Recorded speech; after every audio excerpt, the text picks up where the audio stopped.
here we are all alive, and maybe one of the most important things is to think a little bit about our experience of being alive.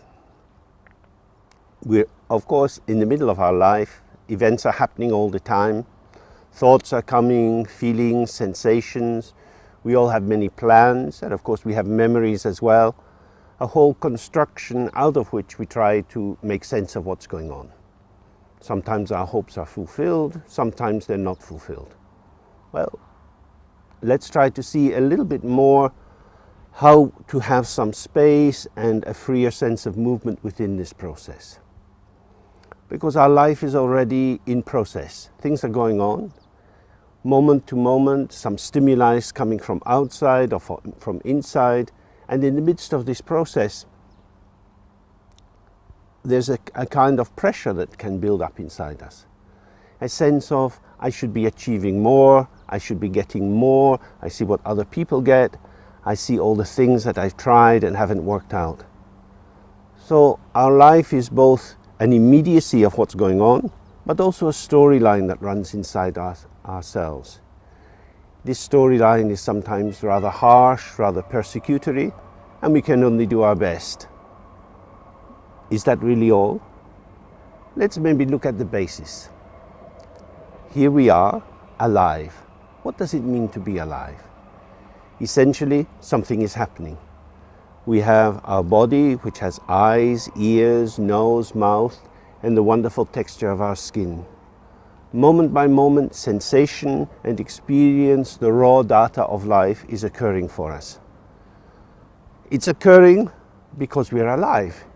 If we've ever been with a corpse, with a dead person, we see that their senses have closed. Nothing more is happening for them. So what is the difference between life and death? When we're alive, something happens, it happens to someone. It happens to me, it happens to you.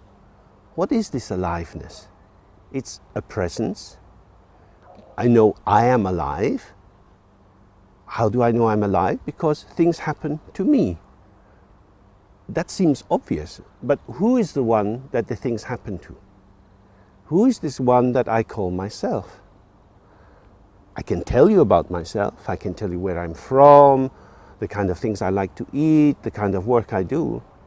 But this is essentially to share a story, and we all have many, many stories we can tell about ourselves.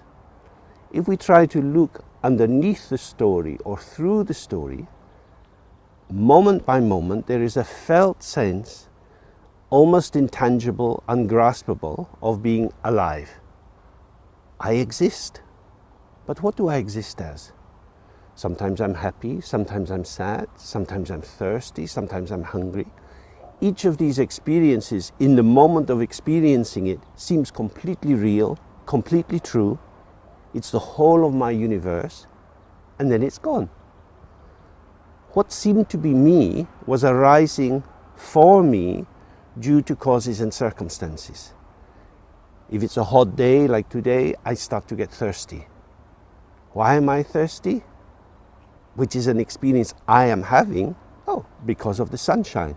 When it's hot, I get thirsty more quickly than when it's cold. That is to say, my personal experience, which appears to be something in me defining how I am thirsty, is dependent on events outside and inside. When it's hot, the body starts to sweat, it's draining the moisture from the body, and so thirst arises.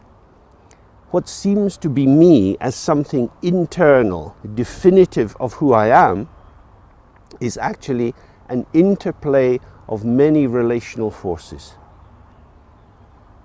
Events arise and they pass. Experiences arise and they pass. And yet, there is a continuity of being. I'm still me through all these different experiences. So what is this me-ness of me? If the content of my mind, the content of my experience, the feelings in my body, the hopes and fears that arise, the thoughts, the analysis of am I doing okay, am I not doing okay? If we see all of these as a movement, as a sequence, a chain of events in time, still there seems to be a continuity of I, me, myself, which continues. What is this made of? It's difficult to see. Now, why should it be difficult to see who I am if I'm me? I can hold up my hand, I can look at my hand. That's not so difficult to understand. It's not so difficult to make sense of. Something is there. I can see my feet, I can see my clothes, I can see the houses, I can see people. Do I see myself in the same way? I construct an idea, I am like this, I am like that. But if we just pause for a moment and observe the function as it arises and passes, the feeling tone of being happy, the feeling tone of being sad, these temporary events are always passing, and yet I am here. The function of meditation is simply to give us more time to experience the movement of experience, the movement of events, and the stillness of the one who is present. Our own root nature or basic presence, basic capacity of existence is not something we can grasp or define or determine. It doesn't mean it doesn't exist at all.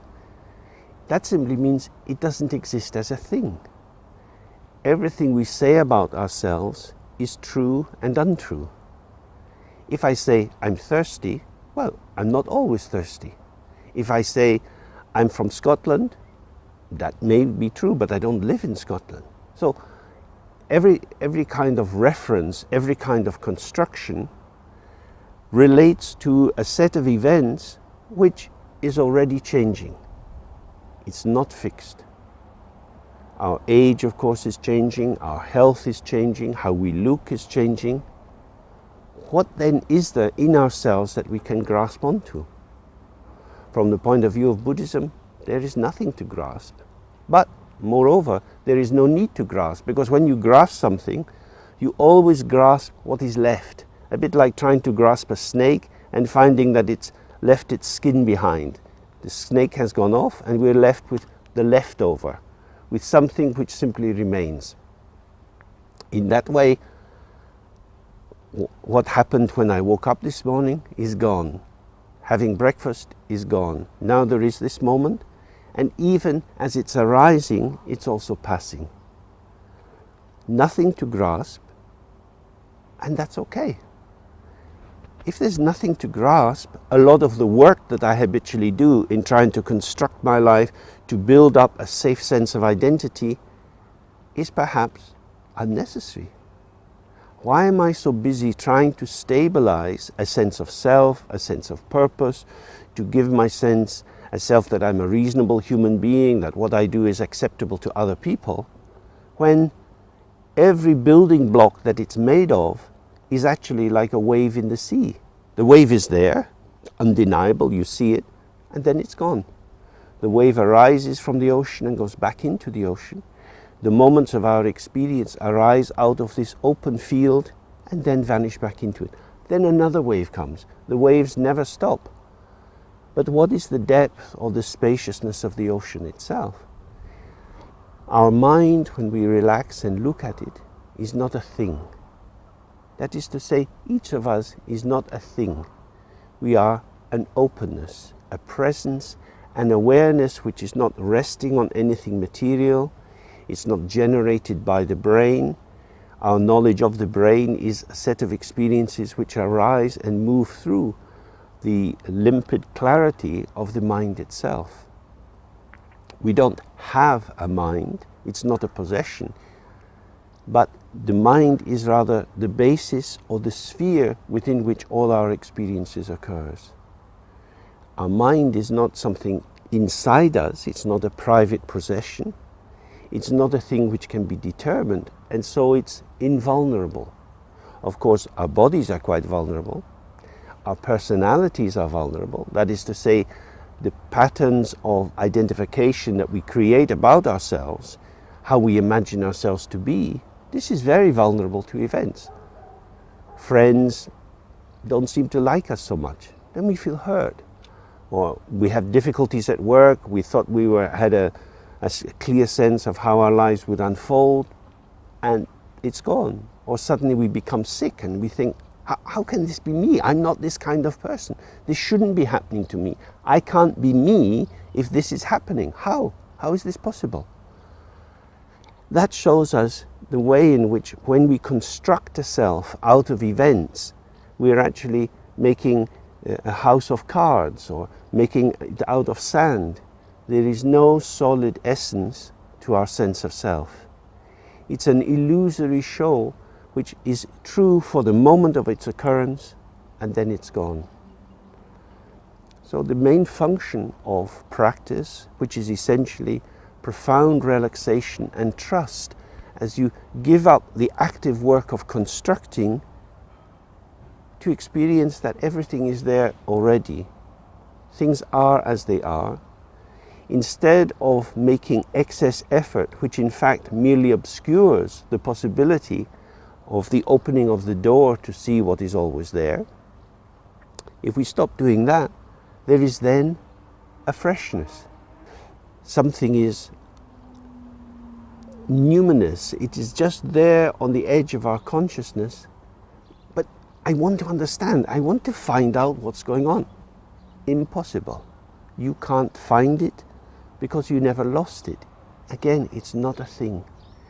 The biggest transformation we can make in our life is to stop objectification, stop treating ourselves as fixed objects, and stop treating other people as fixed objects.